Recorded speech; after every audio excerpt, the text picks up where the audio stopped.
तो बीपीएससी एईडीओ का एग्जाम आखिर पूरा हो ही गया और अब जाहिर है हर किसी के मन में बस एक ही सवाल घूम रहा है।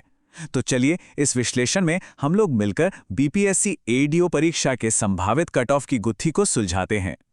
हाँ जी, यही वो सबसे बड़ा सवाल है, बीपीएससी एईडीओ का कट ऑफ कितना जाएगा। हर उम्मीदवार बस यही सोच रहा है। तो चलिए बिना कोई वक्त जाया किए सीधे इसी मुद्दे पर आते हैं और देखते हैं कि आंकड़े क्या कहानी बता रहे हैं। अब देखिए, कट ऑफ तक पहुंचने से पहले सबसे पहली चीज जो समझना जरूरी है वो है कंपटीशन का लेवल। मतलब मुकाबला आखिर है कितना कड़ा, क्योंकि यही पहला और सबसे बड़ा फैक्टर है। सबसे पहले इस नंबर पर एक नजर डालिए, 935। ये है कुल वैकेंसी की संख्या, सिर्फ 935। ये संख्या अपने आप में बता रही है कि मुकाबला कितना ज्यादा मुश्किल होने वाला है। और अब जरा इस दूसरे आंकड़े को देखिए। उन 935 सीटों के लिए पता है कितने एप्लीकेंट्स थे? लगभग 10 लाख। जी हां, करीब 10 लाख। अब आप खुद ही सोचिए कि कंपटीशन का स्तर कहां से कहां पहुंच गया है। तो मतलब बिल्कुल साफ है, हर एक सीट के लिए हजारों लोग दौड़ में हैं।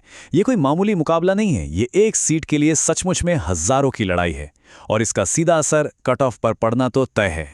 ठीक है, तो कंपटीशन तो समझ आ गया। अब आते हैं दूसरे बड़े फैक्टर पर, एक ऐसा फैक्टर जो कट ऑफ के पूरे गणित को थोड़ा और आप कह सकते हैं कॉम्प्लेक्स बना देता है, और वो है नॉर्मलाइजेशन। अब ये नॉर्मलाइजेशन आखिर है क्या चीज? देखिए सिंपल है, ये जो परीक्षा हुई वो कई दिनों में और कई अलग अलग शिफ्ट्स में हुई थी। तो जाहिर सी बात है हर शिफ्ट का पेपर एक जैसा मुश्किल तो नहीं हो सकता, कोई थोड़ा मुश्किल था, कोई थोड़ा आसान। तो बस नॉर्मलाइजेशन वही एक स्टैटिस्टिकल तरीका है जिससे इन अलग अलग शिफ्ट्स के स्कोर को एडजस्ट किया जाता है ताकि किसी के साथ नाइंसाफी ना हो। इसका सीधा सा मतलब ये है कि अगर किसी की शिफ्ट मुश्किल थी तो पूरी संभावना है कि उनका स्कोर बढ़ेगा, और वहीं अगर शिफ्ट आसान थी तो स्कोर थोड़ा बहुत एडजस्ट हो सकता है। इसीलिए एक बात गांठ बांध लीजिए, जो आपका रॉ स्कोर है वो आपका फाइनल स्कोर नहीं है। तो फिर कंपटीशन का लेवल और नॉर्मलाइजेशन के इस फैक्टर को ध्यान में रखते हुए अब हम आते हैं उस सवाल पर जिसका सभी को इंतजार है कि आखिर संभावित कट ऑफ हो क्या सकता है। तो जो अनुमानित स्कोर की रेंज निकल कर आ रही है वो कुछ इस तरह है। जनरल कैटेगरी के लिए 158 से 170 के बीच, ईडब्ल्यूएस के लिए 152 से 165, ओबीसी के लिए 148 से 160, ईबीसी के लिए 142 से 155, एससी कैटेगरी में 132 से 145 और एसटी के लिए 120 से 135 के बीच कट ऑफ रहने का अनुमान है।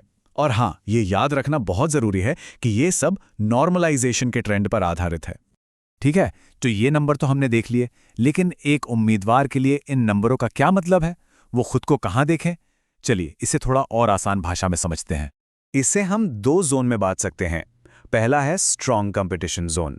अगर किसी ने 160 से ज्यादा सवाल अटेम्प्ट किए हैं और मान लीजिए कि 20-25 गलत भी हैं, तो वो एक बहुत मजबूत स्थिति में है। और दूसरा है बॉर्डरलाइन फाइट। यहाँ वो लोग हैं जिनके अटेम्प्ट 150 से 160 के बीच हैं। इनके लिए पूरा का पूरा खेल एक्यूरेसी और नॉर्मलाइजेशन पर ही टिका है, वही आखिरी फैसला करेगा। तो आखिर में सारी बात आकर बस दो चीजों पर टिक जाती है। अंतिम परिणाम दो ही चीजों पर निर्भर करेगा।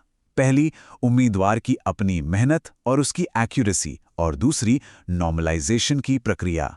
यही दो फैक्टर मिलकर तय करेंगे कि सफलता किसे मिलती है,